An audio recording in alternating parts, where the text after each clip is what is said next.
In the 2007 general elections, the larger Meru region played a critical role in the presidential race, a region that defined and favored PNU fate with a swarm of votes against its tough adversary ODM.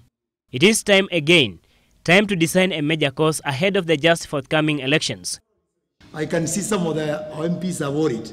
We are not going to appoint anybody. We want to tell you that. That is not our business. But we must help our people to make that decision. There is no reason why you should ever feel that you cannot do it.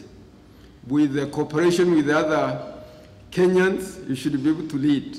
I want to join hands with you to say, on one thing, we want to continue Kibaki's legacy. I want to work with you to be able to put all like-minded people together.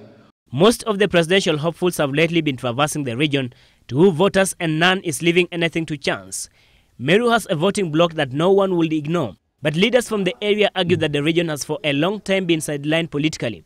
It is in this light that the big wheels from the region are now seeking for a common spirit that will offer them a platform to bargain for a power deal. We are going to make an objective decision as the Meru people, who is going to be the best candidate for us, and which is the political vehicle which will serve the people of Meru best. Meru, the ambassador cannot understand why Merus cannot lead. And to me, that is a very serious concern. And this is something that you must be thinking about from now. If not to clinch the top seat, at least a good portion of the cake. There is need to bring our people together for purposes of negotiating with the people that are interested in the presidency, and if possibly ask them to give us a running mate or anything else if we cannot be there. So this is whatever we are doing is healthy, and you are welcome. You are welcome. If you make us happen, we find that you can rely on you, then we may say we will move to this ourselves. But we will not close our minds. I would suggest that we approach this matter objectively. You are saying this is the kind of leadership we need. And I don't think even there is anything wrong with you saying, elect so and so, he has the qualities that we need. And of course, if you say that also, don't be shy when you are, don't feel bad if you are challenged by others who don't think the way you think. The Merus are good hunters, but they don't want kutupiwa mafupa nyama ikiliwa yote watupiwe huko nje. Deputy Prime Minister and Minister for Finance Uhuru Kenyatta, a hopeful presidential candidate, finds a likely big favor in the region in the quest for the top seat. But now under PNU alliance, Uhuru could find it tougher than he anticipated. He has been advised to level Mount Kenya by winning the hearts of the larger central Kenya and its allies. Not just thinking selfishly in terms of a good Linda Uhuru Meru, even though that is also, there's nothing wrong with that, because Meru being part of Kenya, we will not want to have a Linda Uhuru sideline us when it comes to the affairs of the country. So even as we think that, we also think about a Linda Uhuru be good for the rest of the country, because even though we are Merus, we will always remain part of the greater Kenya. I see a lot of panic on our side of politics.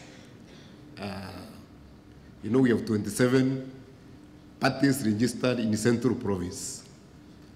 Na kila mtu anasema ni yeye. Every village has a presidential candidate. And this is setting very strong reactions, you know, from the people of Meru. Let us go around and ask the people of Kenya, through a proper, free and fair nomination system, which person is suited to be able to stand, drive and continue the agenda that we have.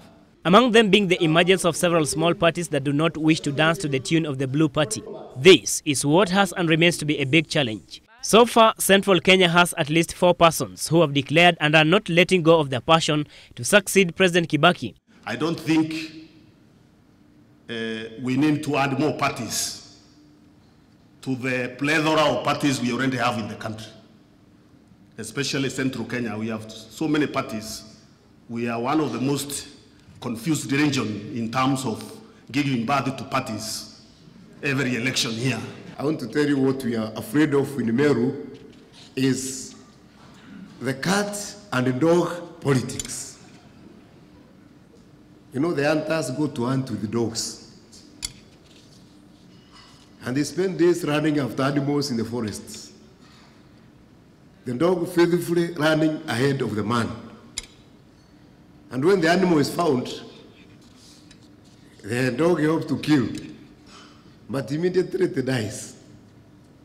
Then umbwa anafukuzwa. Tukiendelea kila mtu akisema ya kwamba demokrasia yasema mimi niko na uhuru wa kusimama. Are you telling the people that you are more important than the development agenda of your country? Are you telling the people that you, through democracy, are more important than the achievements and the objective of your political party? The greatest concern of the Central Region is the exit of the now President Mwai Kibaki and how to preserve that power. The Meru leaders were speaking at a dinner for Meru Professionals Association in Nairobi, where Uhuru was the chief guest. Samuel Tarwish, GBS News.